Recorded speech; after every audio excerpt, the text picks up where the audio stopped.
Y a-t-il une matière plus respectée que l'ordure? Ne ramasse-t-on pas les miettes de pain sur la table, avec autant de soin que l'orfèvre recueille la poussière d'or sur son établi? Cette méticulosité dont on entoure l'approche, la manipulation, l'enserrement des déchets, cette quantité d'ustensiles archaïques ou ultramodernes utilisés à ces fins, ne sont-ils pas l'hommage d'autant d'écrin pour une matière sacrée? Sacrée, oui! Oui, sacrée! Éblouissante jusqu'à la nausée. Et pourquoi tant de craintes respectueuses? Voilà, ces matières putrides, et ces contenants vidés de leur substance, épluchures et débris, emballages et lettres d'amour que nous enterrons silencieusement, rappellent notre rêve prétentieux d'éternité planifiée, à l'ordre du monde de la matière, clamant sous nos yeux horrifiés que sans cesse une métamorphose cède la place à une métamorphose nouvelle, et que l'emballage de chair, de nos rêves et de nos désirs, deviendra à son tour, une fois consumée la vie qu'il contenait, la nourriture de la terre. Et il n'en va pas autrement des civilisations humaines. C'est pourquoi ceux qui manipulent à bras-le-corps ce que vous maniez du bout des doigts, ceux dont la violence de pillard éventre et dilapide les délicates offrandes que vous leur laissez au matin devant vos portes, ceux qui rendent aux stratifications de la terre ce que d'autres lui avaient arraché, ultimes opérateurs humains du cycle des transformations de la matière, ceux qui enterrent chaque jour révolu sous le cadavre multiple du jour suivant, gardiens aveugles du sablier sans but de l'histoire quotidienne des hommes, les éboueurs des demi-dieux maudits, archivistes dérisoires des restes que l'activité humaine laisse dans son sillage au fil de sa dérive. Maintenant que j'ai fini mon boulot, il est à sa place maintenant, là-bas, dans la décharge publique. Là-bas, là où les choses sont mortes. Là-bas, le vent s'engouffre sans rempart et vous enveloppe dans des tourbillons froids. Là où les choses sont mortes. Les vieux papiers volent sur les dalles de béton des tours, dans le silence des lendemains de fête, le désert des petits matins. Les heures qui passent tombent dans les décharges publiques où les villes se regardent comme dans de l'eau, où l'on jette une pierre. Je l'ai accompagné là où personne n'aurait voulu mettre les pieds et je n'ai pas rebroussé chemin. J'ai regardé ce que personne n'aurait voulu voir et je n'ai pas fermé les yeux. Une déchirure universelle.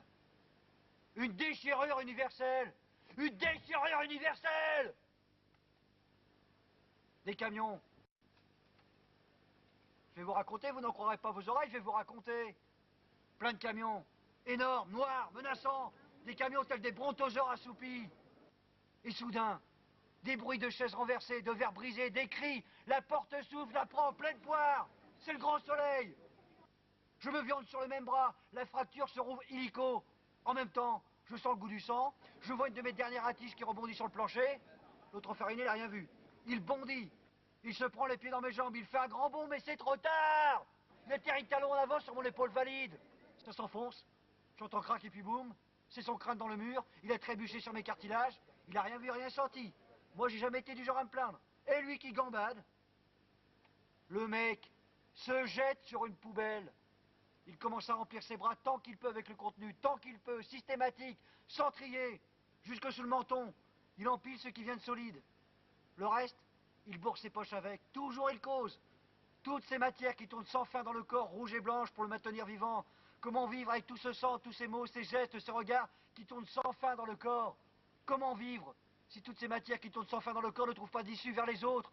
Comment vivre sans donner sa vie? Comment vivre sans dépenser sa vie pour d'autres vies? Comment vivre dans un corps sans issue? Comment vivre si le lieu du corps n'est pas le corps de l'autre? Alors la vie tout entière est interdite de séjour.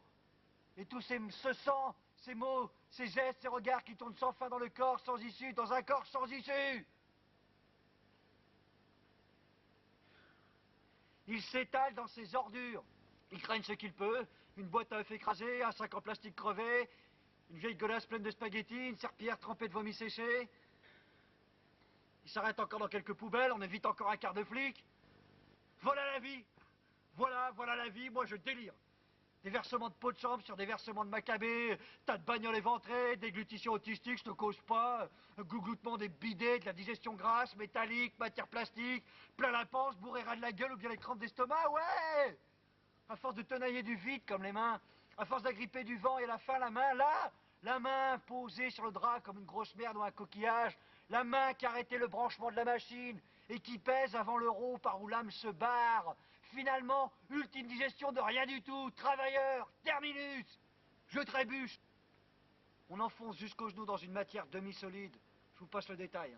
Ce coup-ci, moi, à ras du dégueulis, limite. Je pense vraiment à côté de la plaque. Je pense, on est né dans l'éventré. On est né là parce que c'était là qu'était le ventre de la mère, alors c'est là qu'on est chié. On est né dans l'émeute d'un organisme dans un corps. Voilà. On est dans le concret. On y est, là, au dépouillement de la sensation, dans le nerf de la chose dure. L'os de la vie, c'est le don du trop-plein. Les hommes ont oublié cela. La vraie dimension de l'homme, c'est le fracas du chiotte bouché déversant sa cargaison de fruits sur le tapis. Personne ne fera taire le hurlement d'horreur que la valse lente de la vie crache dans son mouvement centrifuge. Alors j'ai tout jeté, tout. Pourquoi j'aurais gardé quelque chose? J'ai fini, ce matin. Je l'ai enseveli sous son amas d'ordures. Les éboueurs n'y ont vu que du feu, ils l'ont jeté sans le savoir dans leur camion broyeur. J'ai suivi l'ébène comme on suit un enterrement, je vous jure, avec respect. Avec respect. Avec respect. Avec respect.